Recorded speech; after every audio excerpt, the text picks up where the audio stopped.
first coaching clients I had got on a discovery call with me and said, I just don't have time for my life. And I thought, what does that even mean? So we dug deeper, and this woman was running a coffee shop that was bought by her husband and his brother. She didn't really want to be in the business, but she had a 1-year-old at home. She wasn't working, and she just felt stuck. She didn't know who she was or what she wanted. And so she was really just struggling to get motivated every day. And she was going through the motions, but didn't really feel excited about life. And that was really hard for her when she had a 1-year-old at home that she was trying to take care of and show up for. And so at the end of the day, we helped her discover that it's really important to understand who you are and where you're headed, just so every day feels like one that's worth getting up for. So that's what we're going to talk about today. Welcome to Diary of a Worthy Pursuit, where we talk about how to get what you truly want in life and in business. That is a brutal thing to say, right? I don't have time for my life. Mm-hmm. What else do you have time for? Yeah, well, and I think that some of us find, especially when we're working for someone else, we find ourselves in this trap of like, everyone else has control of my schedule and I have no control over my own. Very fair. And one of the things that I really preach when I'm working with clients is like, hey, we need to understand what your values are and then align your time with that. So at the end of the day, you feel like you actually spent your time on stuff that matters and you want to wake up again tomorrow. Right, that you accomplished what you wanted, or at least headed the right direction. Exactly. And that you can actually appreciate the life that you've been given, rather than feeling like it's a burden. Or you're just a hamster on a wheel, right? Like Groundhog's Day, you just show up and do the same thing over and over and over again. Oh my gosh, I said that to my wife yesterday. Yeah. I had an employee leave, and I'm just like, some days I just feel like I'm a rat on a wheel. But in those moments, it really helps to remind yourself who you are, what your values are, and why you're doing what you're doing, right? So you want to show up the next day. Yeah, it's one of those, you have to separate yourself, or, no, that's not correct.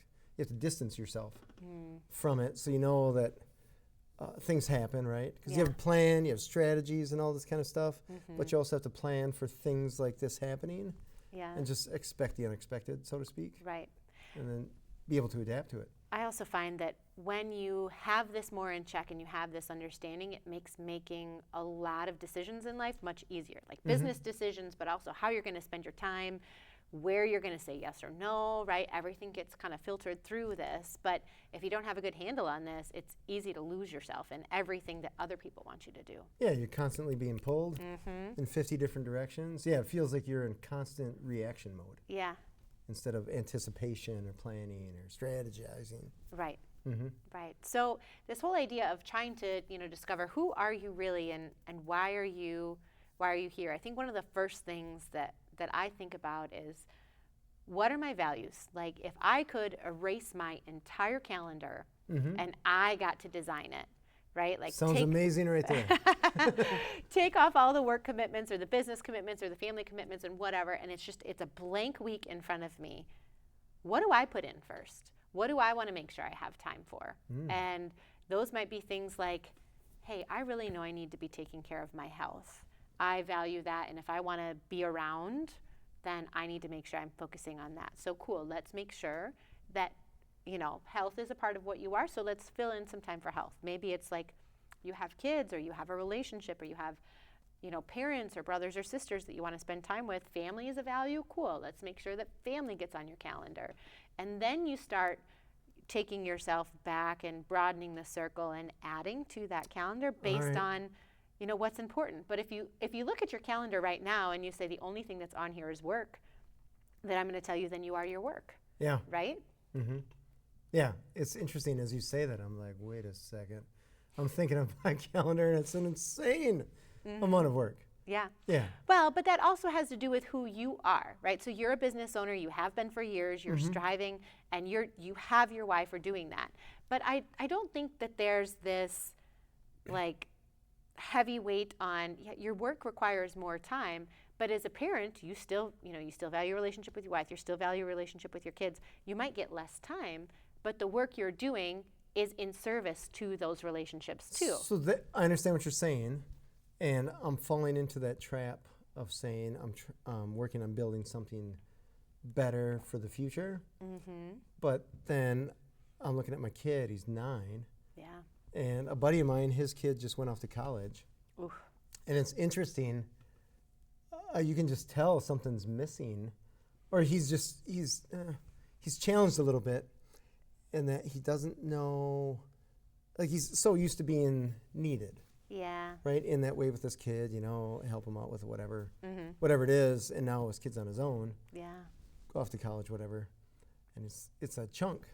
That's like you spent 18, 19 years, whatever. Yeah. Hopefully that's it. Right. not long. He's 30 and living in the basement.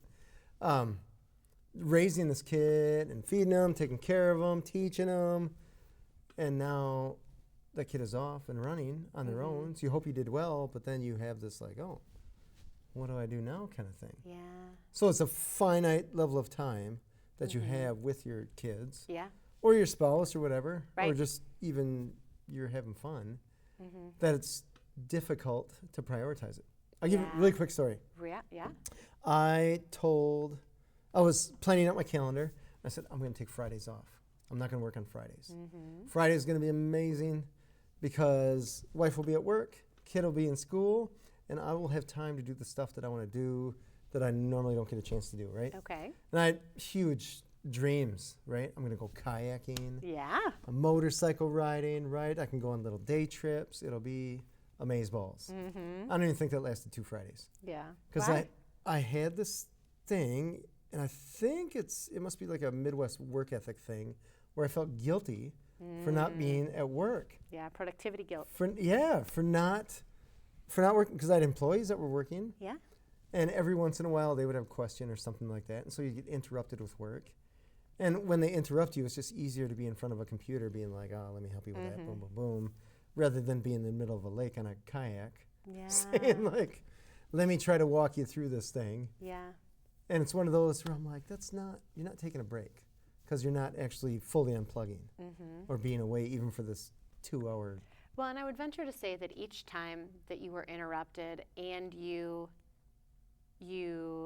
gave that interruption your thought, that was a vote toward the vision of you, right? So you had this vision of you that didn't work, and so votes that would help you with that are like streaks. So how many Fridays in a row can I get?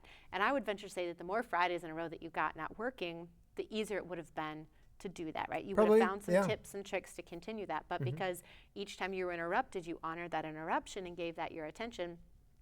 Instead, then, you're voting to yourself, well, I'm the kind of person who can't step away from work because my employees need me. Right. So it's, no matter which one we honor, it's a vote toward the kind of person we're allowing ourselves to become. Okay. Because it's our story follows our action. What was it?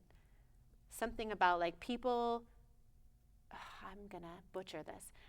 It's people don't change themselves, they change their behaviors, and then their behaviors change themselves. So it's something like totally fair. The little decisions and choices that we make then roll up into these bigger decisions that end up being the big change. Yeah. So what I find interesting about that, though, is that you explored something else. You wanted to honor this other part of yourself, and then you felt yourself being pulled back.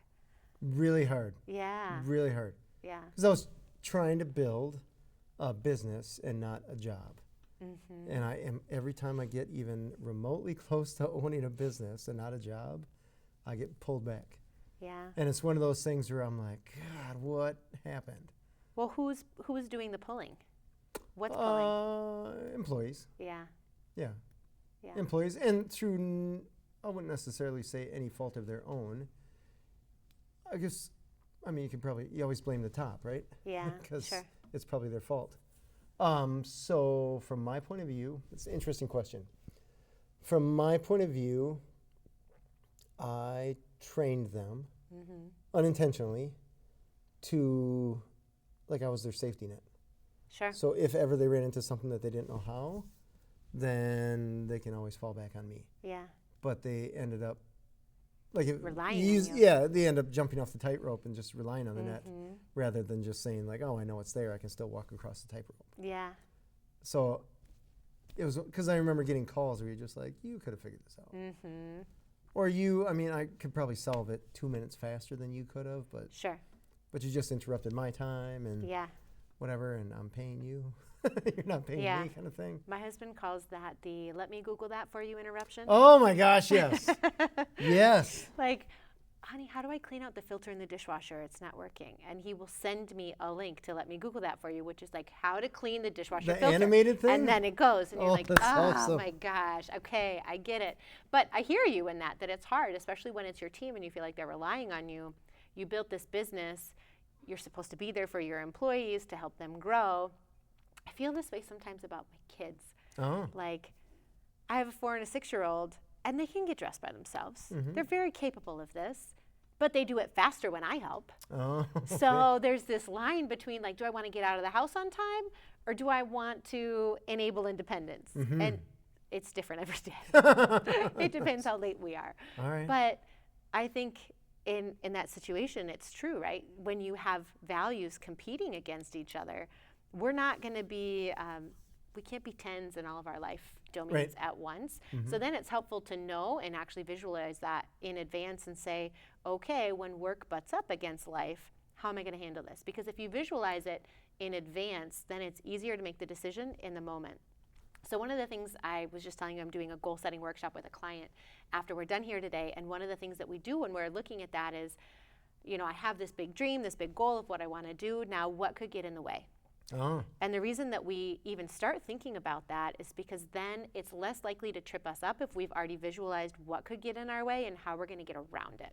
Okay. Yeah. Interesting.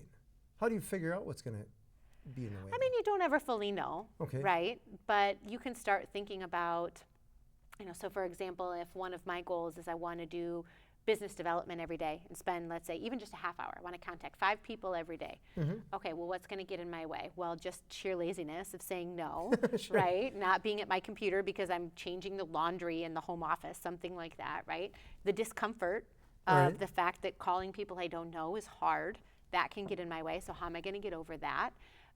What else can get in my way? Other distractions, right? Like my email, someone asking me to do something else, something for a client, right? And then you think through each of these scenarios and you think, okay, how am I going to get around the laundry distracting me? Cool, I'm going to put in a load of laundry in the morning and then I'm going to change it at lunch or something, and then I'm not going to touch it. All So right. then I know that that's not going to pull me away when my reminder shows up at 9 o'clock that I'm going to do business development. Okay, so the next thing that could get in your way is the discomfort. You don't like cold calling people. True, yeah, like there's some fear there. They could say no, whatever. I got to say the right thing. Well, then what can you do to help yourself get around that? Then ask yourself questions like I like to ask. Well, what if this could be fun? Oh. Well, what if cold calling were fun? And or what if I am just curious and I'm not selling anything? What if this, that, whatever? So I Or try how to help. can I, right? Right. How can I make serve this and fun? not sell? Sure. How can I make this fun? So thinking about the thing that can trip you up and trying to find a way around it in advance is helpful. All right. Yeah. I like that. I love that. That's cool. It is. So where do you think you'll be after that 90 days, or where do you think your group will be? Yeah, so this last 90-day challenge that we're doing, I hope that we've made progress. Okay. So what we're doing is we set big goals at the beginning of the 90 days, and now we're meeting weekly. We're doing Momentum Monday calls. Oh, And nice. so we talk about, like, what's your weekly big 3? What do you want to accomplish this week? And then we go through, like, how do you handle the messy middle? Like, how do you handle the mindset of, like, you should be further along, you should be working on Saturdays to hit these goals, whatever. So we talk about different topics, and then at the end we talk about, we lead with wins, and we end with what's your weekly big 3. Gotcha. And then we ask each other, because accountability is another huge thing. Huge. So Totally. if I say that I want to grow my business, and then at the end of the week I didn't spend any time growing my business, well, that's a huge disconnect. But the fact that I then have to tell you that I didn't spend any time Right. growing my business, like, there's a whole lot of cognitive dissonance. And so if that means that, like, Thursday I'm sending out some emails so I can say on Friday that I did the thing, that's sometimes motivational. My dog ate my homework. Right. But then we're going to celebrate our wins in January, because Nice. what is it to push for a big goal if you can't celebrate when you get there? I think that's totally worthwhile. I agree. Yeah. Totally Have agree. to. Right? Yeah. So when you're striving for who you are, again, we're really kind of coming back to this idea of defining your values. Where do you spend your time? If your life had a higher purpose, what do you want that higher purpose to be? Another exercise that I really like thinking through is, like, imagine yourself 10 years from now, right? So take your age plus 10. I have no shame. I'm 38. So I'm going to take and say 48-year-old Jenna is standing in front of me, and she's looking back at me. What is she saying? Like, what is her highest contribution to the world? Where does she spend her time? What's her biggest accomplishment? How does she spend her free time, right? Think about that 10-year version of you, and then pretend that that 10-year version of you is talking to you. What are they telling you?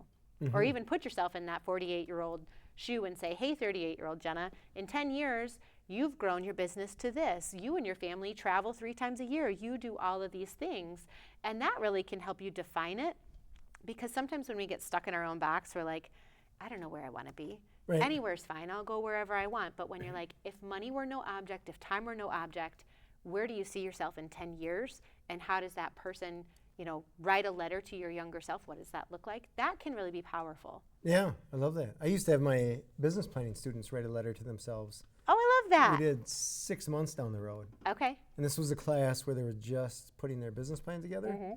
And so they were writing a letter to themselves, their 6-month older self, after they had gone down the road of starting their business. So they probably got a loan or an office or whatever it is that they're going after, more than just putting pen to paper for their business plan. Yeah. And they wrote that to themselves, and it was congratulations kind of thing. Yeah. And so they gave me those letters, and then I mailed them to them 6 months later. How cool. And they, I never read the letter. So it's just put your address on there, I'll slap stamps on there, and in 6 months I'll mail it out. I love that exercise. So hopefully something turned out for the better, or positive, I guess, in the direction that they were wanting. Yeah, exactly. But then it was kind of cool because it was self-accountability. You're accountable to your future self, which is kind of interesting, presuming that they remembered that a letter was going to come. Or I always wonder, what would happen? They go to the mailbox and they pull out that letter and they think, oh, I know what's in that letter.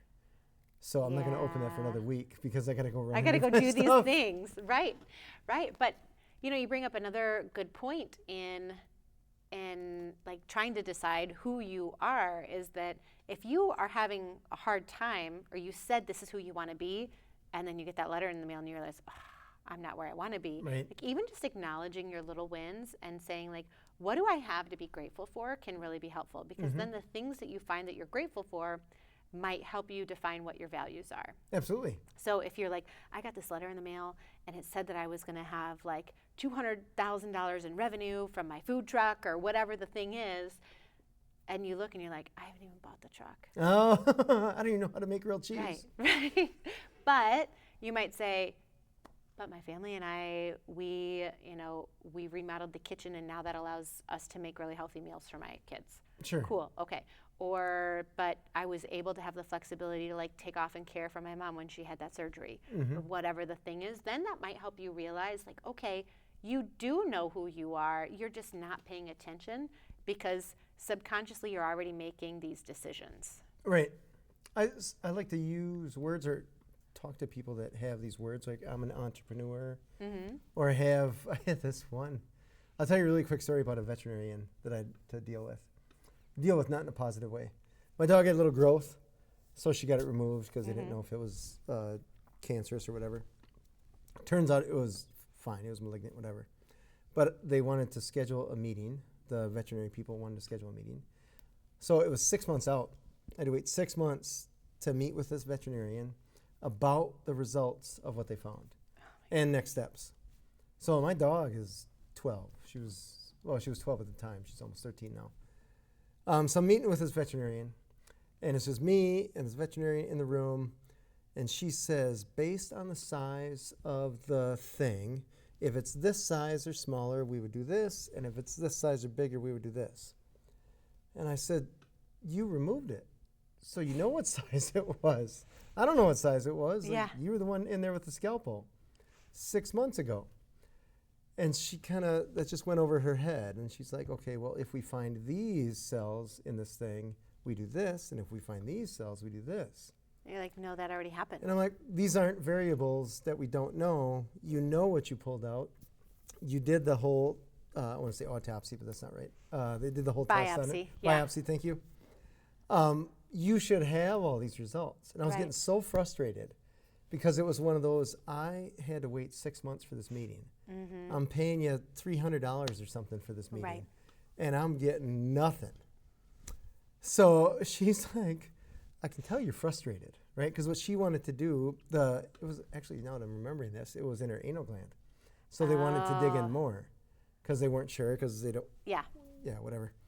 So I'm like, well, if we dig in more, we're going to have the same conversation. You won't know what you get, right? I'm getting a lot of uncertainty from you. So why would I put my dog through that? Mm-hmm. Right? Until you told me there was an the butt squeezing thing that they have to do with dogs. Oh, sure, yeah. And one of the technicians found this little bump. So before that, my dog was cool, right? Running every morning, everything's cool. So before you told me that there was a problem, I didn't know there was a problem. Yep. You told me there was a problem, we went through and fixed it, and now you're telling me that there might still be more of a problem, but there's this risk versus reward, right? Yeah. Might be that your dog can't hold their stool anymore. Well, that's going to be a problem. You're right. So you're telling me all this stuff based on stuff that you're saying that you don't know when you do know. Yeah. So, but then in my head I was thinking, a person selling screwdrivers is going to sell you a screwdriver regardless of if you need a hammer or not. Yeah. So this is a surgeon trying to sell me on surgery. Yeah. So anyway, she was trying to get me to agree to more surgery. And I was like, nah, because risk versus reward, right? Right. My dog is cool now, working cool now. And we're 13 also. Yeah.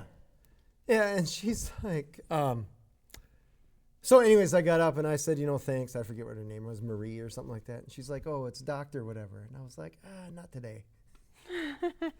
Because she didn't act like a doctor. Yeah. Because the doctor would have actually done their homework Right. and looked at the stuff somewhere in that 6 months to see what is the information about this specific client. Yeah. And I felt like she was just giving me data in, I don't know, veterinary 101 class or something like that. So I was getting so angry because I waited so long, like, we're going to get answers. And you paid so much money for this. I'm like, the secretary could have told me this. Well, and what's interesting about that, maybe your perspective is different, but when you look at, from an outsider's perspective, when you look at that, you're like, has she lost who she is in this situation? Because she probably went into this to help people, and dogs are our other children. Totally, So yeah. you look at this and you're like, oh, I want to help these people. I really care about animals, whatever, where she didn't show up in that way. No. So when we lose who we are, Gail Hyatt, who's the wife of Michael Hyatt, the training program that I did, says, we lose our way when we lose our why. Oh, And interesting. so that idea that, like, has she lost who she is and why she's doing this, and now she's just going through the motions? Right. And so a lot of us find ourselves in these areas, right? Like, I'm just going through the motions, and so it's really hard for me to even decide where I want to go or make any decisions, because when we don't remember why we got in it in the first place, again, coming back to the who you are and how do you figure that out, once you have that, it's so powerful. So if she would have been like, I'm doing this for this family, I'm doing this because I love dogs, she probably would have taken a minute to look at that chart and know going in that this isn't just like another meeting today. Right. Just to check the box, man. Right. Check the box. Yeah. Yeah, it's interesting because it was obvious to me that she felt insulted that I didn't call her doctor. And it was interesting because I thought, well, in my mind, doctors are highly educated and do this stuff to help people, or in this case, And they're pets helpful. get better. Yeah. And she wasn't that at all. Yeah. She took my money like a doctor, but she didn't make the problem better, Yeah. right? So it wasn't health care. Right. It was just, I didn't know what it was. It was a meeting. It was useless. A really expensive meeting. Very expensive. Worse than useless meeting. Yeah. Because it was just, I don't know, I felt like you didn't do your homework, Right. right? I'm paying $300 or whatever it was for you not to do your homework? Aren't we past that? Right. If you're a doctor, didn't you have to do homework in college? Yeah.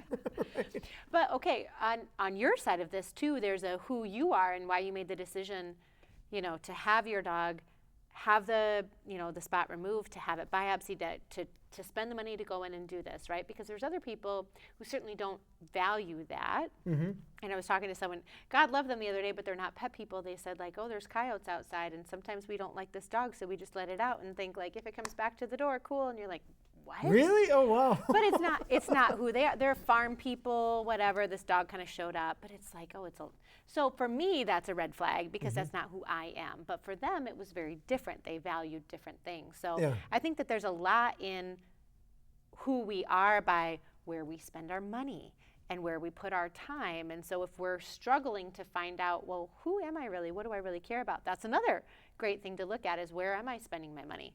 Totally. Yeah, it's interesting you say that, because I had This is the first dog I've ever had. So we didn't have dogs when I was a Okay. kid.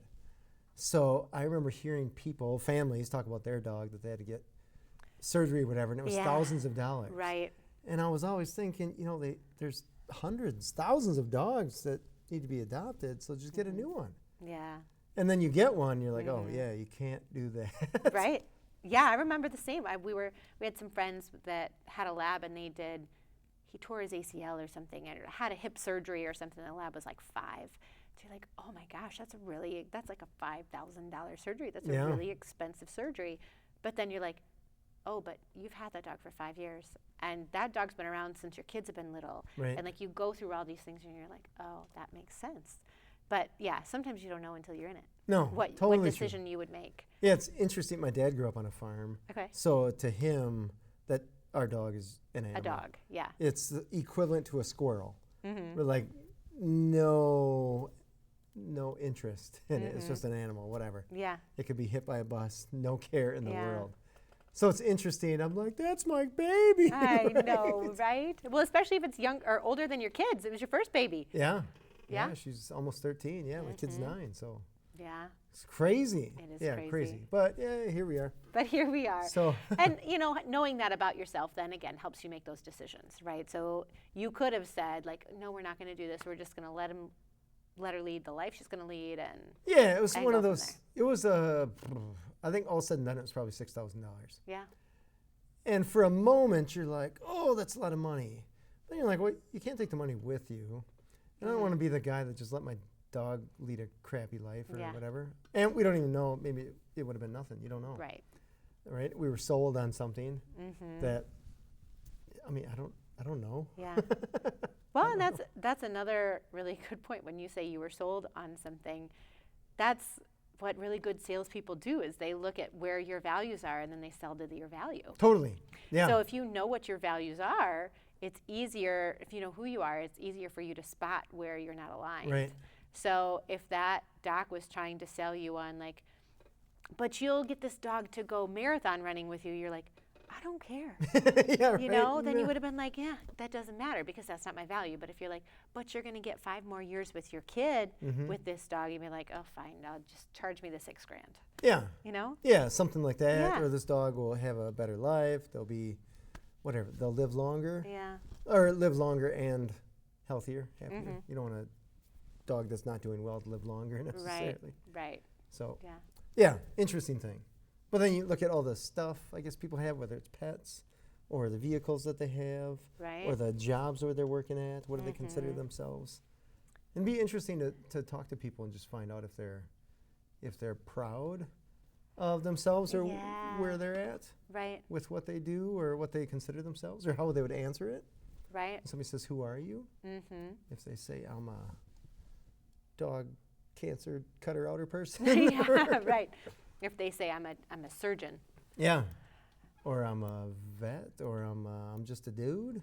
Right. Are you a small business owner, or are you someone who helps people grow their business? Yeah, Are you, are you an accountant, or are you someone who helps small business owners not have to look at their numbers? Right. We just talked about accounting before this. paper pusher. Yeah. Right. So I think ultimately how you define it is really enlightening too. And maybe it's just time for you to have a moment where you ask this question and you meditate and reflect on it a little bit. Yeah, it's interesting. I was hanging out with some friends of my kid. There's these young kids in our neighborhood that are his age, and I got a phone call, and I hang up the phone call, and the kid's like, "What were you doing?" Right, 9-year-old kid. Yeah. And I was like, I was putting out fires. And she's like, "Are you a firefighter?" And I was like, it was one of those like, oh, Very literal interpretation. no, I'm not a firefighter. Yeah. And she's like, "Well, what were you doing putting out fires?" I said, "Well, it was just it's a thing when you're adult. It's just an analogy Yeah. for stopping problems from growing larger than they really need to be." And she's like, "Oh, is that your business?" And she just kept asking these questions. I was like, "Well, some days." Yeah. And she's like, "Oh, is that when you're a business owner?" And her dad was right there. And her dad does not have his own business. He's just some corporate something or other. And he's like, "No," kind of thing.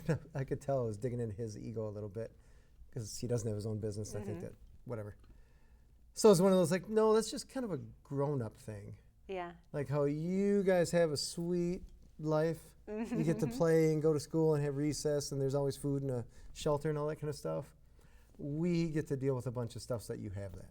Yeah. But still, she was just like putting out fires. Gotta appreciate the innocence though of a kid to really ask the question that gets like that hits you at your core. Yeah. And really makes you But then I question. felt like, oh my gosh, I am a firefighter. Yeah. I don't want to be a firefighter. What a terrible place to be Yeah. when you're not literally fighting fires. Even then, Yeah. it's probably challenging. But yeah, it was tough.